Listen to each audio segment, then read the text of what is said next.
ప్రభువులోకి వెళ్తాం. అక్కడ కొంతకాలం ఉండి ఆ తర్వాత నూతనపరచబడిన భూమికి మరలా మనం సైన్యం వల్లే వస్తాం. అప్పుడు మనము శాశ్వతం మన రాజ్యాన్ని మనం చూస్తాం.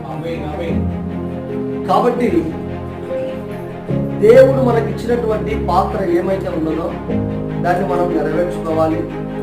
ఖచ్చితంగా నెరవేర్చుకొని తీరాలి. మనందరం దేవుని చేతిలో ఒక మట్టి పాత్ర.